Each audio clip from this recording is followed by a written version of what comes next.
2 മാസം മുൻപാണ് ബംഗളൂരുവിലെ IT കോറിഡോറിൽ സിൽക്ക് ബോർഡ് ജംഗ്ഷൻ വൈകുന്നേരം 6:30. മഴ തോരാറായിട്ടേയുള്ളൂ. റോഡ് മുഴുവൻ വെള്ളം. സുധീഷ് എന്ന പയ്യൻ 28 വയസ്സ്. നാട്ടിൽ നിന്ന് ഫോൺ വന്നുകൊണ്ടേയിരിക്കുന്നു. അച്ഛന് പെട്ടെന്ന് സുഖമില്ലാതെ ആശുപത്രിയിൽ അഡ്മിറ്റ് ചെയ്തു.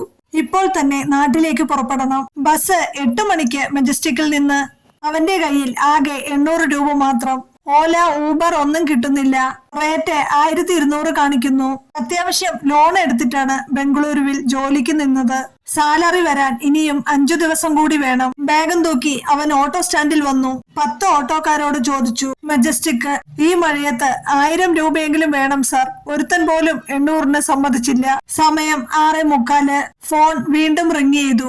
അങ്ങേ തലയ്ക്കൽ അമ്മയുടെ കരച്ചിൽ കേട്ടു. മോനെ വേഗം വാ, ഡോക്ടർ പറഞ്ഞു. ബാക്കി കേൾക്കാൻ അവൻ നിന്നില്ല. ഫോൺ കട്ട് ചെയ്തു. തലയ്ക്കകത്ത് ഒരു വെപ്രാളം. അപ്പോഴാണ് അവൻ ശ്രദ്ധിച്ചത്, ട്രാഫിക് സിഗ്നലിന്റെ തൊട്ടടുത്ത് മഴയത്ത് കുതിർന്നു നിൽക്കുന്ന ഒരു ചെറിയ പീഠം. അതിനകത്ത് ചെറിയ കൃഷ്ണന്റെ ഒരു ഫോട്ടോ ആരോ വെച്ചതാണ്.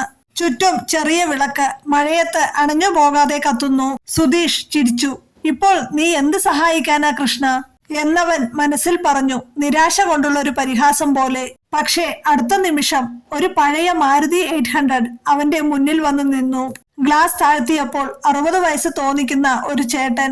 മുണ്ടും ഷർട്ടും, നെറ്റിയിൽ ഗോപി ചന്ദനം. എവിടേക്കാ മോനെ? അദ്ദേഹം അവനോട് ചോദിച്ചു. മെജസ്റ്റിക്ക ചേട്ടാ, ബസ് പിടിക്കണം. പക്ഷെ പൈസ. അവൻ നാണിച്ചു നിന്നു. കേറിക്കോ, വണ്ടി ആ ഭാഗത്തേക്ക് തന്നെയാണ് പോകുന്നത്. സുധീഷ് മടിച്ചു.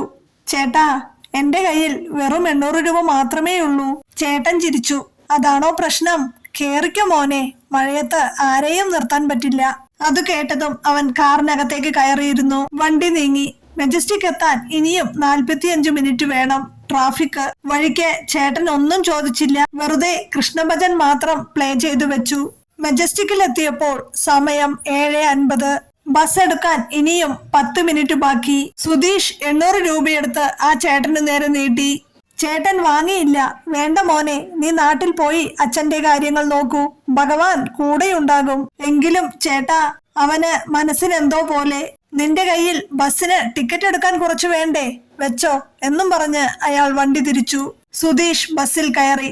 ജനലിലൂടെ നോക്കി. ആ മാരുതി 800 ട്രാഫിക്കിൽ മറഞ്ഞു. നമ്പർ പോലും അവൻ നോക്കിയില്ല. നാട്ടിൽ ചെന്ന് 3 ദിവസം കഴിഞ്ഞപ്പോഴേക്കും അച്ഛന് സുഖമായി. ബംഗളൂരുവിൽ തിരിച്ചെത്തിയ ശേഷം ഒരു ദിവസം അവൻ വീണ്ടും സിൽക്ക് ബോർഡിൽ വന്നു. ആ പീഠം നോക്കി. പക്ഷേ അവിടെ ഇപ്പോൾ പീഠമില്ല.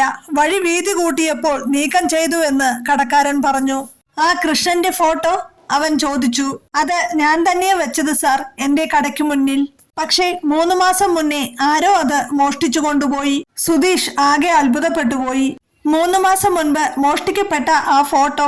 എന്നിട്ടും 2 മാസം മുൻപ് മഴയത്ത് താനത് കണ്ടു. ആ ചേട്ടനെയും. അവൻ വീണ്ടും ബംഗളൂരു ട്രാഫിക്കിൽ നിന്നു. ഇപ്രാവശ്യം കാത്തുനിന്നത് സഹായത്തിനല്ല, നന്ദി പറയാൻ. ആ മാരുതി 800 വീണ്ടും വരുമോ എന്ന്. വന്നില്ല. പക്ഷേ അതിന്റെ ആവശ്യമില്ലായിരുന്നു. കാരണം ട്രാഫിക്കിൽ കുടുങ്ങി പ്രാർത്ഥന പോലും മറന്നുപോകുന്ന നമ്മളോട് ഞാൻ ഇവിടെയുണ്ട് എന്ന് പറയാൻ ചിലപ്പോൾ കൃഷ്ണന് ഒരു ഫോട്ടോയും ഒരു പഴയ വണ്ടിയും ഒരു അപരിചിതന്റെ ചിരിയും മതിയാകും.